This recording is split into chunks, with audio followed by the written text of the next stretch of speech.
I never believed in ghosts until I bought that damned house. After the divorce, I wanted isolation, somewhere quiet to finish my novel, far from Houston's noise. The realtor called it a fixer-upper with character. Character. Sure, the walls were yellowed like old teeth, the floors creaked like a rocking chair, and the air smelled of damp soil, even after weeks of airing it out.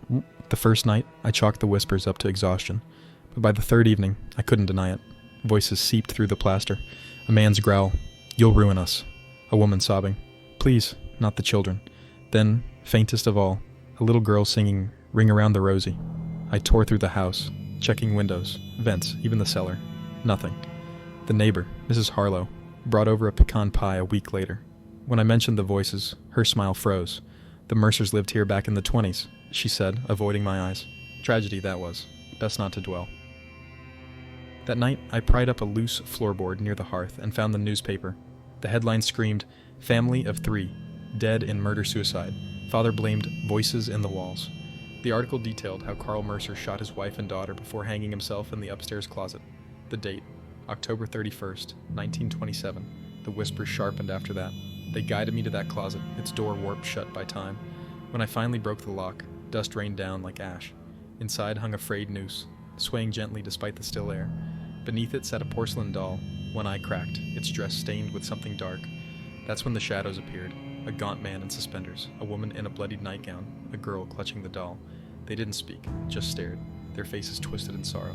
The last thing I remember is the girl pointing to the noose. The man's voice boomed in my skull. "They're sorry, but the house needs a new keeper." They found me curled in the closet 3 days later, my nails torn from scratching the walls. I can't speak anymore, not really.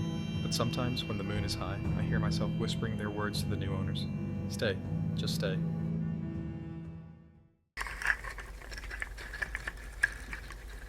The realtor never mentioned the field. Behind the house, half hidden by mesquite trees, stretched a patch of land where nothing grew. Not weeds, not grass, just cracked earth in a perfect 20-foot circle. "Watcher's Field," old Mr. Dobbs at the feed store muttered when I asked. He spat tobacco into a cup. "Folks say something's buried there, something that watches." I laughed it off. Until the first night. I'd taken a whiskey bottle to the porch, watching fireflies blink over the field. Then I realized the lights weren't moving. They were eyes, reflecting the moon. Figures stood at the tree line, so still they might have been stumps.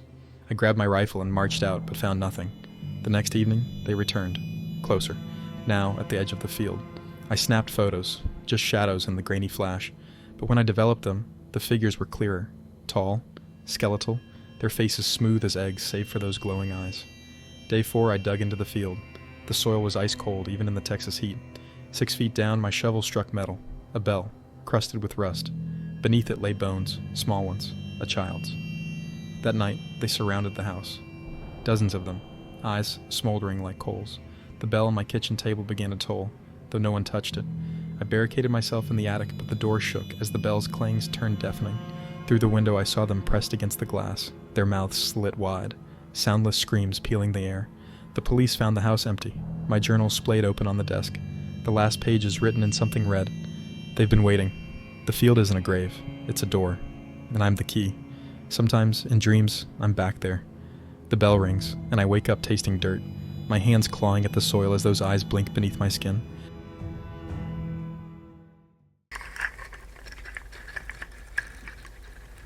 The mirror came with the house, 7 feet tall, framed in black walnut carved with twisted vines and faceless figures.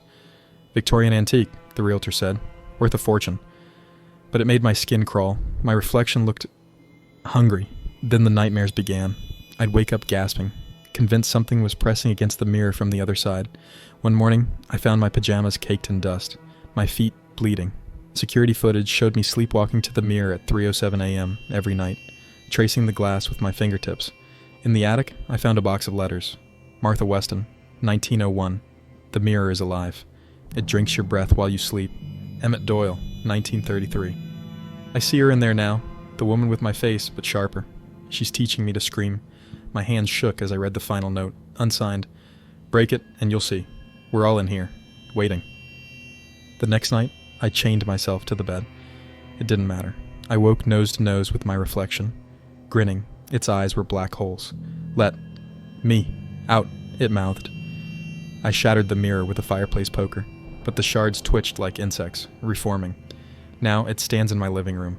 My reflection paces inside it, wearing my skin like a suit. When friends visit, it mimics me perfectly. They don't notice its too wide smile, the way it licks the glass when they turn away. Last week, it waved goodbye as I pounded on the inside of the mirror. My hands leave no marks. No one hears me, but you will. Soon. It's learning to type.